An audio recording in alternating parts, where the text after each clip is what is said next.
Hi friends, കഴിഞ്ഞ 14 മാസമായി Renault Triber RXT AMT variant ഉപയോഗിച്ച് വരുന്നു. ഈ വീഡിയോ ഒരു യൂസർ റിവ്യൂ ആണ്. കഴിഞ്ഞ ഒരു വർഷമായി വാഹനം ഏകദേശം 10,000 കിലോമീറ്ററോളം ഓടിയിട്ടുണ്ട്. AMT വേരിയൻ്റ് ആയതിനാൽ ആദ്യം ഓടിച്ചപ്പോൾ കുറച്ച് ലാഗൊക്കെ ഫീൽ ചെയ്തിരുന്നു. എന്നാൽ ഉപയോഗിക്കും തോറും ലാഗ് കുറഞ്ഞ് നമുക്ക് ഓടിക്കാൻ സാധിക്കുന്നുണ്ട്.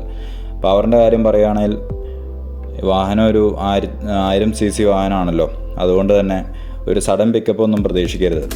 ഒരു ഡ്രൈവേഴ്സ് വെഹിക്കിൾ അല്ല, പക്ഷേ 7ലധികം പേരെ വെച്ചുകൊണ്ട് നമുക്ക് ഒരു ബുദ്ധിമുട്ടും കൂടാതെ യാത്ര ചെയ്യാൻ സാധിക്കുന്നുണ്ട്.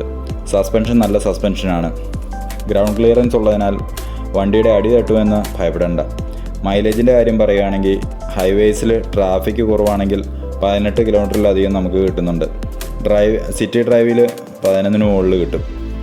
മിക്സഡ് കണ്ടീഷനിലാണെങ്കിൽ നമുക്ക് 13 കിലോമീറ്റർ നമുക്ക് പ്രതീക്ഷിക്കാം. AC പവർഫുൾ ആണ്. നല്ല ചൂടുള്ളപ്പോഴും വണ്ടി പെട്ടെന്ന് തണുക്കുന്നുണ്ട്. RXT വേരിയൻറ്റിൽ തേർഡ് റോ സീറ്റ് വരെ AC വെൻ്റ് ഉള്ളതിനാൽ തേർഡ് റോ സീറ്റിലിരിക്കുന്നവർക്കും കംഫർട്ടബിളാണ്.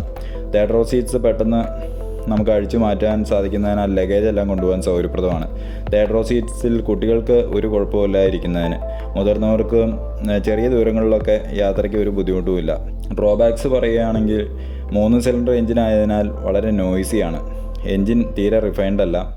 റിവേഴ്സ് ഗിയർ ഒരു ശോകമാണ്. വാഹനം സ്ട്രഗിൾ ചെയ്യുന്നത് നമുക്ക് ഫീൽ ചെയ്യാം. ഹെഡ്ലൈറ്റ് ത്രോ വളരെ കുറവാണ്.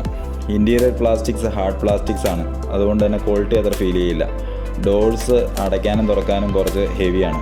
മൈലേജ് 1-2 ഗിയേഴ്സിലാണെങ്കിൽ പെട്ടെന്ന് മൈലേജ് ഡ്രോപ്പ് ആവും. ചുരുക്കി പറഞ്ഞു കഴിഞ്ഞാൽ കൊടുക്കുന്ന വിലയ്ക്ക് 6 പേരടങ്ങിയ ഒരു ഫാമിലിക്ക് നല്ല വാഹനമാണ്.